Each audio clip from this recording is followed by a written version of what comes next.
ஐயனார் துணை சரியில்ல. அடுத்த வர எபிசோட்ல நம்ம சேரன் இருந்துட்டு நிலாவை கூப்பிட்டு, "நீ எங்கப்பா வேலை தேடலான்னு இருக்க? எப்போ வேலைக்கு போகலான்னு இருக்க? ஏதாச்சும் பிளான் போட்டிருக்கியா?" அப்படின்னு சொல்லிட்டு விசாரிக்கவும், அதுக்கு அடுத்ததாக வந்து பார்த்திங்கன்னா, நம்ம சோழன் இருந்துட்டு, "நிலா ஏன்னு அடுத்தவங்க கிட்ட வேலைக்கு போகணும்? நிலா நினச்சாக்க ஒரு கம்பெனிக்கு ஓனராக கூட ஆகலாம்." அப்படின்ற மாதிரி சொல்லிக்கிட்டு இருக்காங்க. இதை கேட்டோன்னே மொத்த பேரும் வந்து ஷாக் ஆகுறாங்க. "என்னடா சொல்கிற?" "ஆமாண்ணே, அவங்க ஃப்ரெண்டுங்கெல்லாம் சேர்ந்து கம்பெனி ஒன்று போட போகிறாங்க.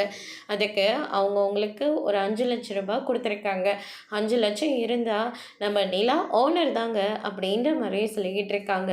"அவ்வளோ பணம் நம்மக்கிட்ட ஏது?" அப்படின்னு சொல்லிட்டு நம்ம நிலா வந்து கேட்கவும், எனக்கு தெரிஞ்ச இடத்துலலாம் நான் கேட்குறேன்." அப்படின்னு சொல்லிட்டு பாண்டி, சேரன் எல்லாருமே சொல்லிக்கிட்டு இருக்காங்க.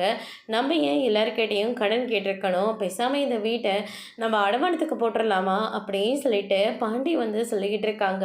"இதுவும் நல்ல யோசனை தானே." அப்படின்னு சொல்லிட்டு, "அப்பா நீங்கள் சொல்லுங்கள், நிலாவுக்கு வீட்டை அடமானம் போட்டு ஒரு 5,00,000 பணத்தை வாங்கி கொடுக்கலாமா?" அப்படின்னு சொல்லிட்டு கேட்கவும், நடேசன் என்ன சொல்லுவாரோன்னு சொல்லிட்டு நிலா ஒரு பக்கம் பயந்துட்டுருக்கவும், நடேசன் இருந்துட்டு, "நிலா வந்ததுக்கப்புறமா தான் இந்த வீடு நம்மளுடையது. இந்த வீடு மாறினதுக்கு எல்லாத்துக்கும் காரணம் நிலா மட்டும்தான்.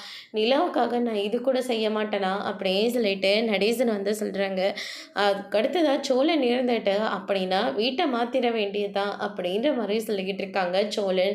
"என்ன வீட்டை என்ன பண்ண போகிறீங்க?" அப்படின்னு சொல்லிட்டு நம்ம வானதி வந்து நிற்கிறாங்க. வானதியை பார்த்த உடனே மொத்த பேரும் வந்து ஷாக் ஆகுறாங்க. நிலாவுக்கு வீட்டை அடமானம் போட்டு பணம் கொடுக்குற விஷயம் தெரிய வந்தால் வானதி என்ன செய்ய போகிறாங்கன்றதை வரப்போகிற எபிசோடில் பார்க்கலாம். தேங்க்யூ.